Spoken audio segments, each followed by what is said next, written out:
ज्यांनी ज्यांनी मनोगत व्यक्त केले हे सर्व त्यांची मित्रमंडळीतील होती किंवा त्यांच्या अधिकारी वर्गातील त्यांनी सोबत काम केलेल्यांपैकी होती. त्यांनी किती उत्कृष्ट काम केलं आणि त्या जे ज्येष्ठ नातेवाईक असतील, कनिष्ठ असतील किंवा इतर सगळे सोयरे असतील यांच्या संबंधी कसं याच्यावर प्रकाश टाकणं मला खूप गरजेचं वाटलं, म्हणून मी इथे उभा आहे.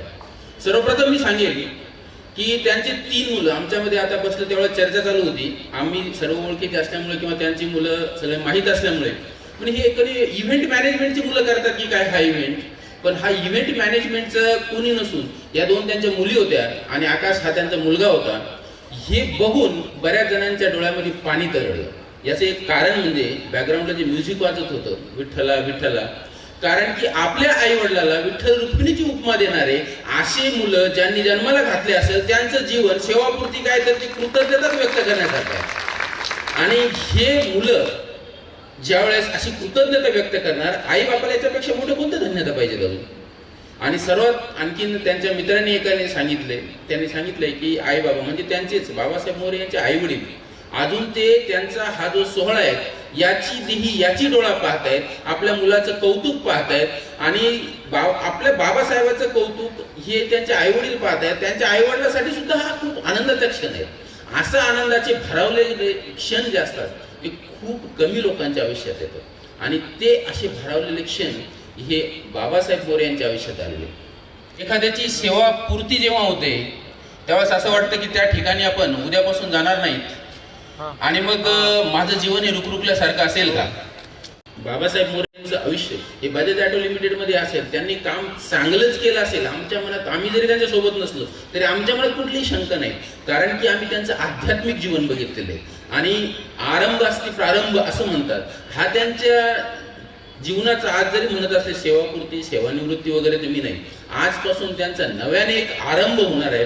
कारण की असा माणूस ज्याने 36 वर्षामध्ये आपलं कुटुंब इतकं सक्षम घडवलं, आपले मुलं इतक्या उच्च पदस्थ केले की त्यांचं जीवन तर त्यांना बघितल्यावरच बघा, त्यांची मुलं असं चेहऱ्यावरच बघितल्यावर वाटते की हे पूर्णपणे समाधानी आहेत. चांगल्या कुटुंबात त्यांनी सगळ्यांचे व्यवस्थित लग्न असेल त्यांचे नातू असतील सगळे बघितलेले आहेत आम्ही या गोष्टी, तर ते सगळे आनंदी आहेत. मग एवढं आनंदी कुटुंब निर्माण करायला ऊर्जा कुठून येते, तर त्यांचं रहस्य जर दडलेलं आहे ते त्यांच्या आध्यात्मिक जीवनामध्ये.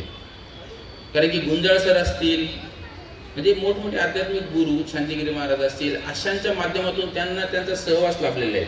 म्हणजे ते प्रयागराजला जायचं असेल किंवा इतर कोणत्याही आध्यात्मिक गोष्टी असतील यावर आमची नेहमी चर्चा होत असते. कारण की ते नुसतं जीवन जगायचं म्हणून जगत नाहीत, तर आपल्या या सांसारिक जीवनाला त्यांनी अध्यात्माची पूर्णपणे जोड दिलेली.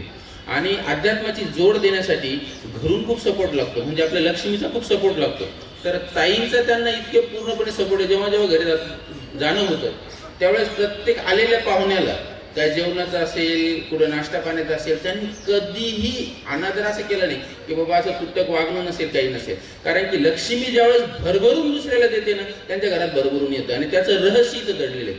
काही गोष्टी आपल्याला शिकण्यासारख्या अशा आहेत यांच्या कुटुंबातून. इतकं शांत सुस्वभावी आणि एकदम असं व्यक्तिमत्व असं आहे आणि त्याच्याच बरोबर त्यांना जी लक्ष्मीची जोड आहे याच्यामुळे यांचं कुटुंब एक परिपूर्ण एक आयाम तयार करतं आणि तो आयाम आपल्यासमोर एक आदर्श आहे आणि तो आदर्श इतरांच्या माध्यमातून आपल्याला बघायला मिळतो. तर बाबासाहेब मोरे यांचं जीवन हे कृतकृत झालेलं जीवन आहे. आध्यात्मिक जीवनातून त्यांनी खूप सेवा केली आहे आणि याही पुढे ते सर्व कुटुंबाची खूप छानपैकी सेवा करत राहतील.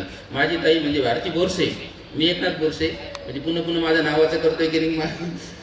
तर ताईंनी जी 2 शब्द मला बोलण्याची संधी दिली त्याबद्दल या सेवापूर्ती सोहळ्यामध्ये त्यांच्या भावी आयुष्यासाठी शुभेच्छा या करता की कारण की त्यांचं आध्यात्मिक आयुष्य यापेक्षा आता इथून पुढे खुलून निघणार आहे.